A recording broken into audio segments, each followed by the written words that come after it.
ఇప్పుడు 3300 ఎపిసోడ్లు పైగా అంటే ఇన్నేళ్ళు సస్టైన్ అవ్వటం అనేది ఒక సీరియల్ చాలా కష్టం కదా. ఎలా మీరు దాన్ని మెయింటైన్ చేయగలిగారు? సబ్జెక్ట్ తయారు చేసుకోవటమే. సీరియల్ అనేది సినిమాని 2 గంటల్లో చెప్పేదాన్ని మనం ఒక 10 రోజులు చెప్తాం. 10 రోజులు చెప్పొచ్చు, ఇంకా పై కూడా చెప్పొచ్చు. అంటే మనం దాన్ని అంటే ముఖ్యంగా సీరియల్కి ఉండాల్సింది డ్రామాయే. అంటే కుటుంబం అంతా కూర్చొని చూసే డ్రామానే మనం కన్వీనియంట్గా వాళ్ళకి ఇబ్బంది లేకుండా. ఎందుకంటే ఒకసారి ఫ్యామిలీతో కలిసి చూసేటప్పుడు ఒక అత్తగారికి ఫర్గా ఉందనుకోండి, కోడలు కోపం రావచ్చు. ఒక కోడలికి ఫర్గా ఉందనుకోండి, అత్తగారి కోపం రావచ్చు.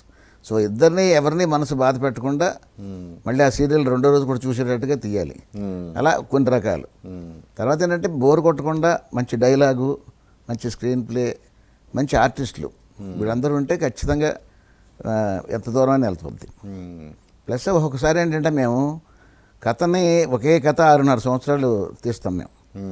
దాని తర్వాత కొంచెం దాని కథలోంచి కొంచెం ఇంకొక పాయి తీసుకొని కొన్ని బ్రాంచెస్ లాగా అనమాట. ఒక పాయి తీసుకొని దాన్ని మళ్ళీ వర్కౌట్ చేసుకుంటూ వెళ్తాం. ఒకే కథని 11 సంవత్సరాలు తీయడం కష్టం.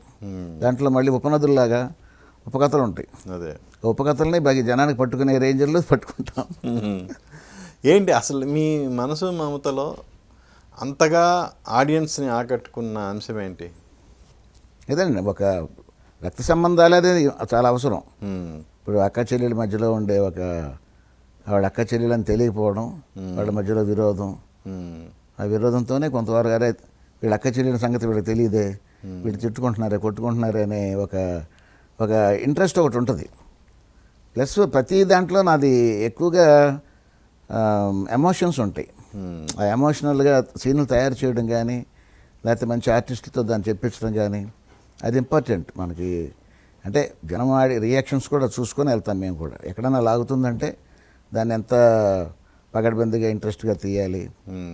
అవన్నీ రెగ్యులర్గా జరిగే ప్రాసెస్లన్నీ. ప్లస్ ఎక్కువ సాంగ్స్లు ఉండవు, కామెడీ ట్రాక్లు ఉండవు. అయినా కూడా మనం డ్రామానే మెయిన్ ఏంటంటే అందరికీ రోజు పొద్దున ఎదురయ్యే సమస్యలు కానీ అవి కొన్ని చూపించడం అదొక ప్రక్రియ. అంటే కాంటెంపరీ ఇష్యూస్ని కూడా సీరియల్ ఇన్కార్పొరేట్ చేస్తుంటారా ఎలా? అది ఎప్పుడో సమ్ టైమ్స్లో జరుగుతుంటుంది అంటారు అలాగా. కానీ ఎక్కువగా దాని జోలికి వెళ్ళం. ఎందుకంటే అది కొంతమందికి నచ్చుద్ది, కొంతమందికి నచ్చదు. దాన్ని వర్కౌట్ చేయడం కష్టం అవుతుంది. ఓకే, అది లాంగ్ జర్నీలో రాదు. అది లాంగ్ జర్నీ సంబంధాలు కాన్ఫ్లిక్ట్స్ అది అంతవరకే. అది ఎప్పుడన్నా అనుకోకుండా బాగుంది అనుకుంటే ఒక క్యారెక్టర్ ద్వారా అటు చెప్పిస్తాం. అది ఎక్కువ లాంగ్ జర్నీ ఉండదు. ఎందుకంటే అది జనరల్గానే కొంతమందికి నచ్చుద్ది అనమాట, కొంతమందికి నచ్చకపోవచ్చు.